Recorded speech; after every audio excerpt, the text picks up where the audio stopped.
لیکن اب جب میں متاثرہ علاقوں کا دورے پہ آیا ہوں تو یہاں کے لوگوں سے ملا ہوں، یہاں کے ماؤں بہنوں اور بیٹیوں نے بتایا، یہاں کے بزرگوں نے بتایا، یہاں کی دکانداروں نے بتایا کہ عملی طور پر اس وقت تک حکومت نے کچھ بھی نہیں کیا، اور اتنے ریلے گزر گئے۔ کل وزیر اعظم صاحب ہیلی کاپٹر اور جہاز میں آ کر یہاں پر حاضر ہو گئے، وہ بھی بالا بالا بلندی سے تماشا کرتے ہوئے واپس چلے گئے۔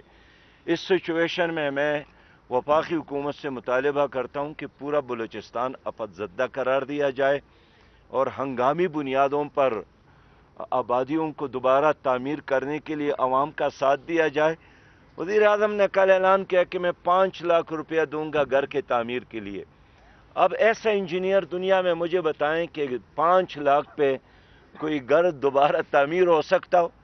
ایک کمرہ بھی تعمیر، اتنا آپ نے مہنگا کیا ہے، سیمنٹ کو مہنگا کیا ہے، سریا کو مہنگا کیا ہے، اینٹ کو مہنگا کیا ہے، اور لیبر مہنگا ہو گیا ہے، تو یہاں فوری طور پر ایک بڑے پیمانے پر عوام کو ریلیف دینے کی ضرورت ہے۔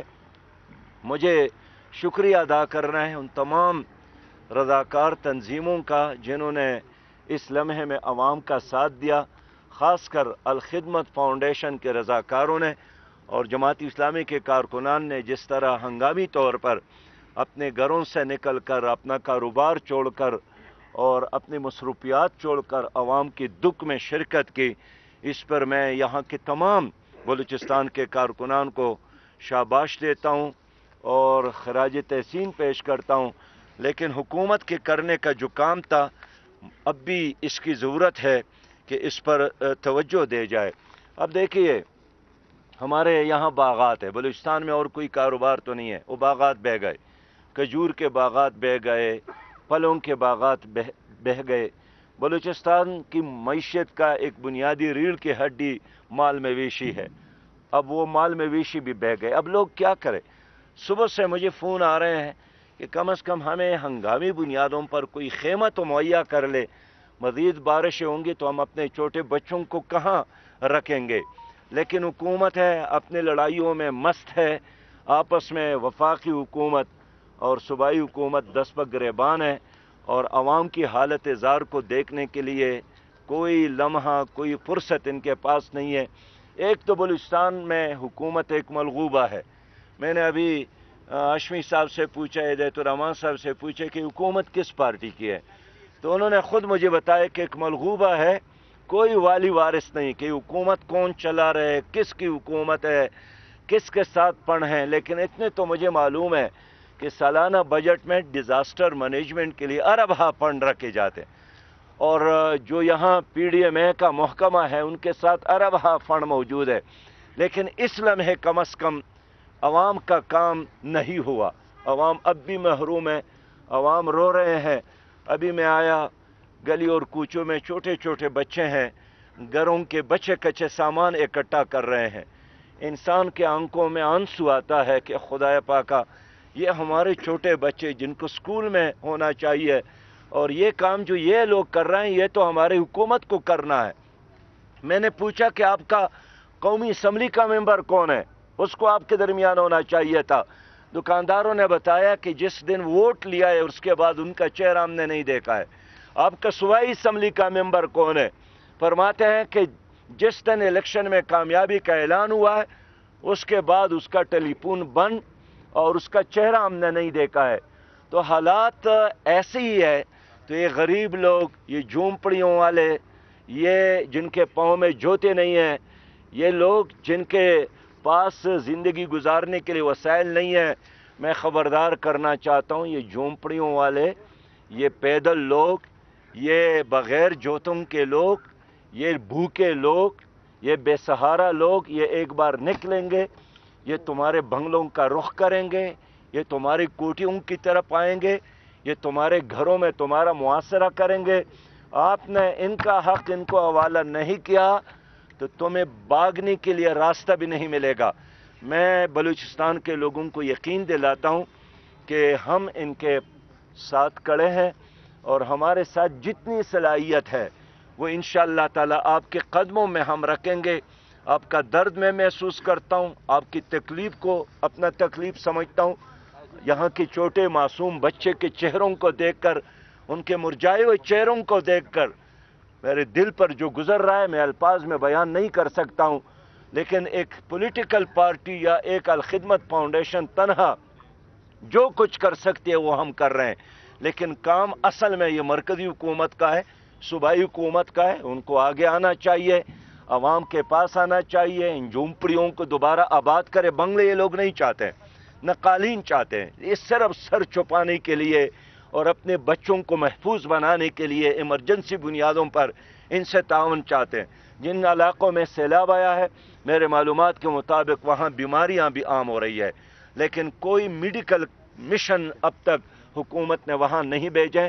میں حکومت بلوچستان سے کہنا چاہتا ہوں کہ بابا گھر سے نکلے، دفتر سے نکلے، ایوانوں سے نکلے اور لوگوں کے پاس آ جائے تاکہ لوگوں کو تسلی ہو جائے۔ اسلام زندہ باد، پاکستان پائندہ باد۔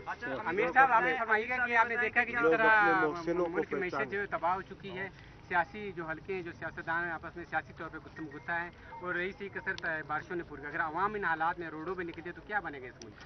دیکھیے، میں عرض کرنا چاہتا ہوں کہ پولیٹیکل ایشوز بہت زیادہ ہے، بہت سارے آپ کے سوالات ہیں، لیکن میں اس وقت بلوچستان کے متاثرین کے پاس آیا ہوں جو سیلاب اور بارش اور طوفانی بارشوں کی وجہ سے متاثر ہے۔ اس لیے میں کوئی اور پولیٹیکل ایشو پہ بات نہیں کروں گا، لیکن اتنا ضرور کہوں گا کہ ہم عوام کی قیادت کریں گے، ہم مظلوموں کی قیادت کریں گے، اور اگر صوبائی حکومت اور مرکزی حکومت نے مل کر عوام کے پرابلمز کو اپنا مسئلہ سمجھ کر حل نہیں کیا تو پھر سڑکوں، چوک اور چوراہوں میں ہم خود عوام کی قیادت کریں گے، اور ان جلسوں اور جلوسوں اور ریلیوں کا رخ جو ہے وہ تمہارے بنگلے، تمہاری کوٹیاں، تمہارے دفاتر ہوں گے۔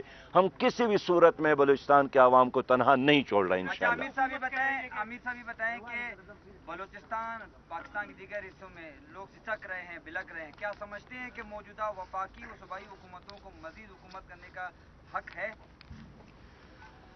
دیکھیں، اس میں کیا شک ہے؟ ان کے چہروں کو دیکھ کر، ان کے الفاظ کو سن کر، ان کے ایکشن کو دیکھ کر وہ خود بھی یہی ثبوت دے رہے ہیں کہ ہم حکومت کرنے کے لائق نہیں ہیں، ہمارا حق نہیں ہے کہ ہم حکومت کریں۔ لیکن پہلے بھی ایک حکومت یہاں پر موجود تھی، مسلط شدہ، اور آج بھی اسی طرح ایک نظام ہے۔ میں اس لیے اس وقت حکومت سے یہی چاہتا ہوں کہ آپ آ کر لوگوں کا مسئلہ حل کریں۔ اگر آپ کے ساتھ فنڈ نہیں ہے، عوام آپ کو دیں گے، لیکن اگر آپ کے خزانے میں فنڈ موجود ہے، وہ بلوچستان کا ہے، وہ فنڈ ان کے حوالے کر لے، لوگ اپنی مدد آپ کے تحت انشاءاللہ تعالی اپنے مسائل خود حل کریں گے، لیکن کم از کم آپ فنڈ تو مہیا کریں۔ 5 لاکھ روپیہ سے جناب وزیر اعظم صاحب کوئی دیوار نہیں بن سکتی۔ آپ گھر بنانے کے لیے 5 لاکھ کا اعلان کرتے ہیں، یہ شرم کی بات ہے، یہ عوام کے ساتھ مذاق ہے۔